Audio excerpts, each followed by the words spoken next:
Good morning, good afternoon, and good evening, everybody, whatever part of the world you're currently listening to our podcast. My name is Al Mina, concept author of the Basic Economics Concept, which is the utilization of the social media platform in economic development worldwide. So, part of economic development is building capacity of the labor force and creating jobs. So that will basically encompass the overall trajectory of a society worldwide.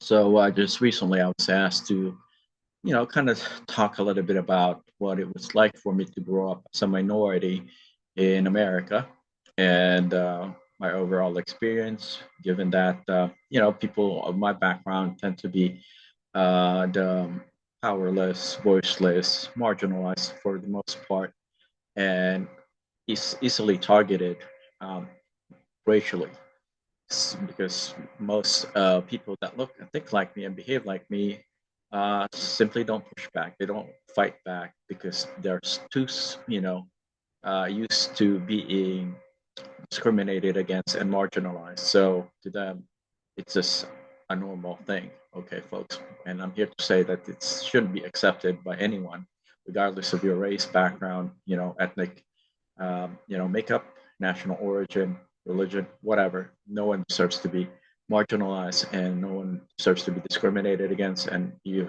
ought to protect your civil rights and human rights as an individual in America because people will basically abuse their power and basically step on you if you don't fight back. It's just something that I want to share out there with the public, okay, folks, regardless of your background and race. So, like I was saying, I was asked to briefly talk about my overall experience growing up in America as someone from a minority background that's not of the majority of the minority population. So I guess I'll talk a little bit about my, overall experience. So I think racism and discrimination is uh, created within the American society to protect those that are the majority, to basically give them authority over those that are powerless, voiceless, and marginalized, so that they would feel as if they're superior or they have power and authority over those individuals that they perceive as weak and outnumbered, powerless, and overall marginalized. And I think it's telling what a society entails when people that are powerless, voiceless, and marginalized are being discriminated against. And for the most part, injustice in America and discrimination and racial, profiling, racial targeting of powerless, voiceless, and marginalized is well condoned. It's accepted in American society, and I feel, terrible to say this, but it is something that I've noticed that is well accepted, folks. Um, and it's unfortunate because, you know, I've traveled throughout the world. I've seen what it's like in societies where they have minorities and those that are marginalized in those societies, and most of them um, I should say most of those societies are decreasing in their overall potential and is extremely unstable to many, for the most part. When I say it's unstable, they're social unstable, politically unstable, and economically unstable. But just because you're not utilizing everyone's ability to help support capacity building in the marketplace. And that tends to be the case in many of these countries that are deteriorating and are struggling to build their overall capacity economically and socially. And I've been seeing that in America. Uh, and so throughout my, youth and um, teenage years, college years, even into my adulthood, professional life, I've seen it being exercised at the highest level. of government and highest level of business, within the business totem pole. Um, they basically take advantage of those that are not willing to fight back and are not willing to speak up. And so, um, and overall, it's protected. It's just unfortunate, but it's just how the American society had been operating for many years. And I've basically decided to share my story, expose what I've had to deal with, until to this day, years later, I still yet to get aid, relief, and justice in my case. So that in itself tells you folks that it's just well preserved in our society in America, unfortunately. And overall, I think we need to have a truthful, honest discussion about these kinds of issues socially if we truly want to increase our overall capacity as a marketplace and country and socially, to bring everyone together. Um, Obviously, there are some groups that tend to become more violent when they've been when an injustice takes place, when they feel discriminated and or marginalized. But I don't think violence is the key to solving this kind of pre-existing condition. It is the norm in America, unfortunately. But I believe we need to have a honest and truthful dialogue, as well as intelligent dialogue regarding these kinds of conversations. So, as a U.S. Senate candidate, I decided to share my story to help improve the overall social cohesion and our ability as Americans to adapt to who we are as a society. It's America's always going to be a diverse society. It's going to be a mix of people from various backgrounds, regardless of who the minority is or who the minorities of the population are. Uh, so I think we definitely need to have an honest discussion. I've actually requested support from the White House, from both Democrat and Republican administrations, and I've yet to get any form of aid, relief, or justice regarding my case. I've even reached out to the Department of Justice, and I've still yet to receive any support or intervention pertaining to my case to basically be heard in the Supreme Court or in the higher courts, so that I would have my justice, considered by the Supreme Court or a decision maker within our legal system. So that still hasn't happened. But we're still going to keep on sharing our story. We're going to make sure that the public understand that being racist to another person or discriminating against other people is not something that we ought to exercise. Okay, folks, we're all human beings. We all have needs and wants. We all have the same aspirations, for the most part. So there is no need for us to uh, discriminate against other people, regardless of what the race is or whatever background they come from. Okay, folks. So I just wanted to talk about that in this particular podcast. Yeah, I would say for the most part, majority of Americans are racist and majority of Americans discriminate, unfortunately.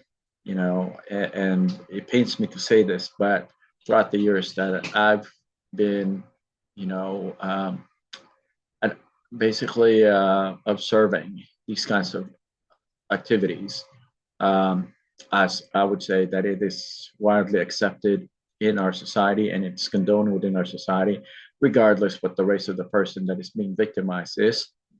It's not just the minorities, there's also people that are of majority background that are being discriminated against. Okay, folks.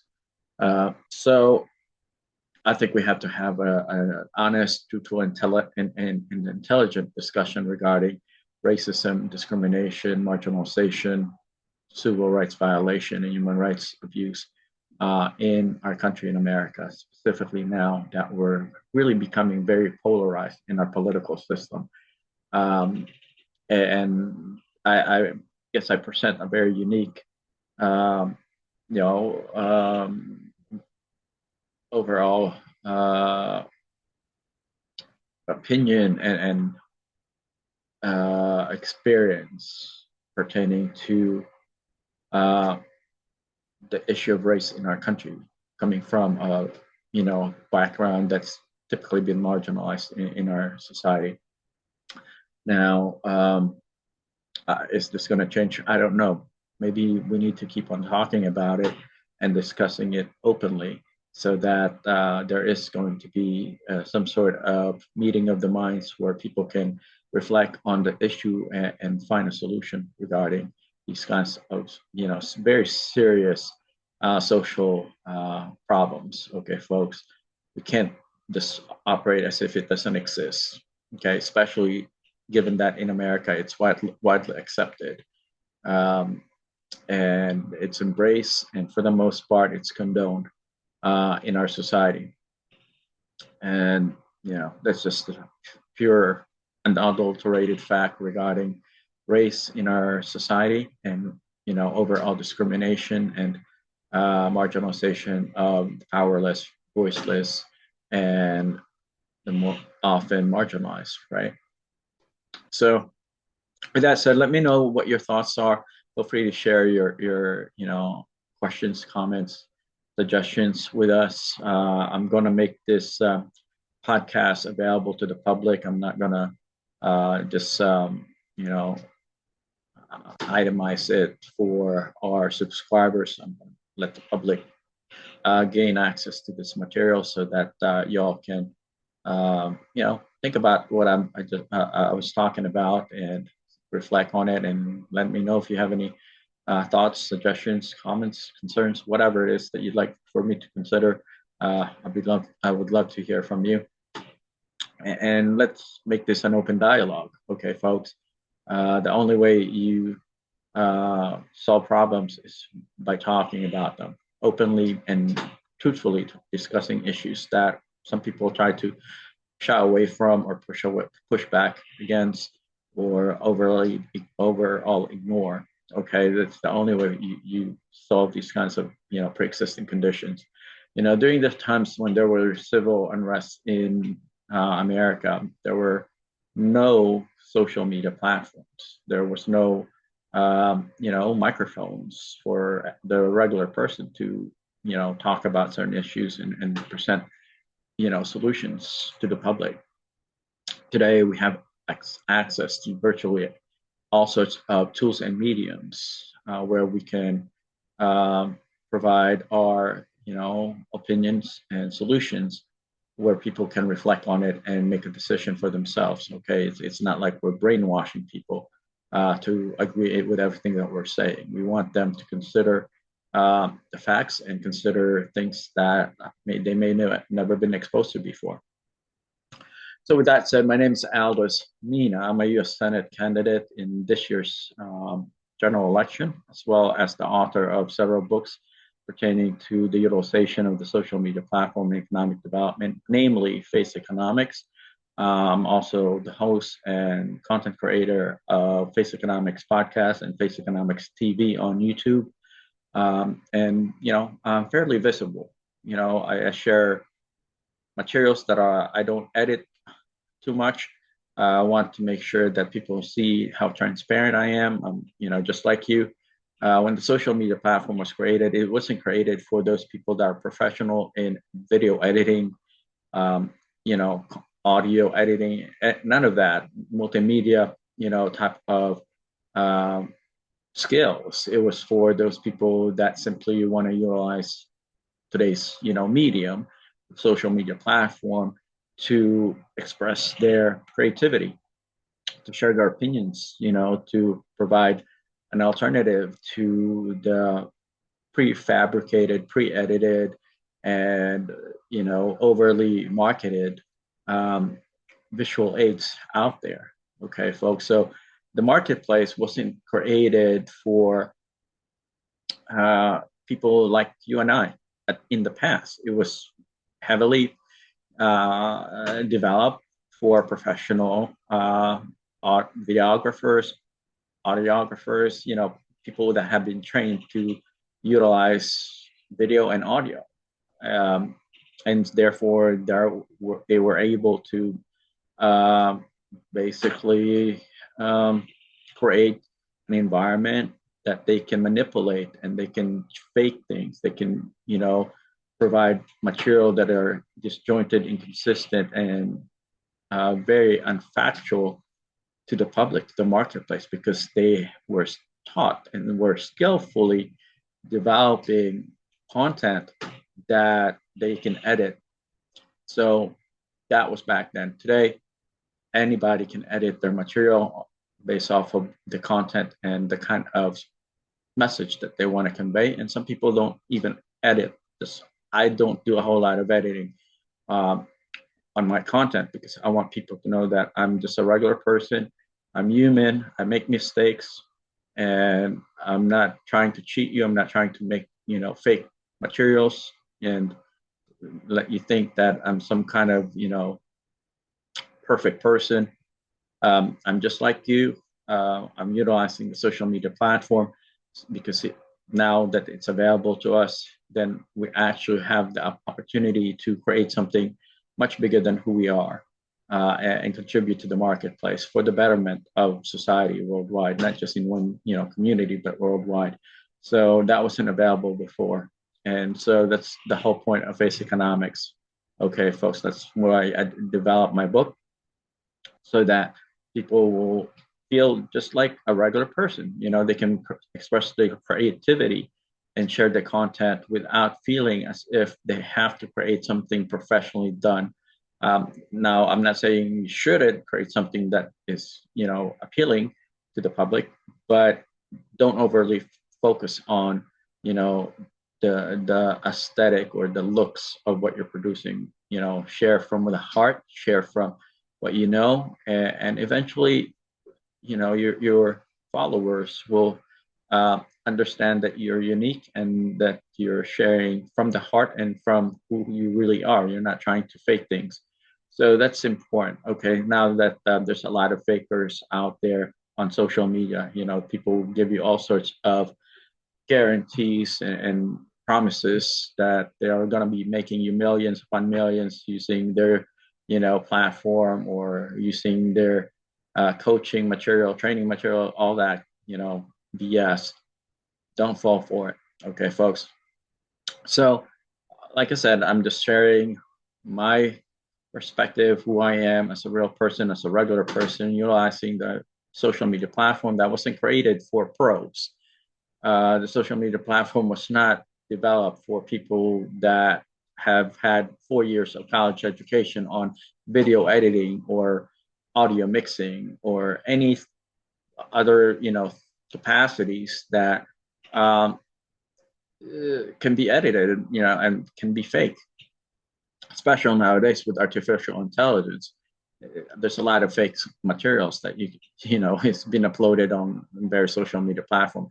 So the more authentic you are, the more transparent you are, the more natural and truthful you are, the better off you're going to be in the next couple of years, in the next 10, 20, 30 years moving forward. Okay, folks, because majority of the fake stuff will be filtered out, and the ones that are from real people, regular people, people that make mistakes with their grammar, people that have videos that isn't as clear and material that isn't professionally made.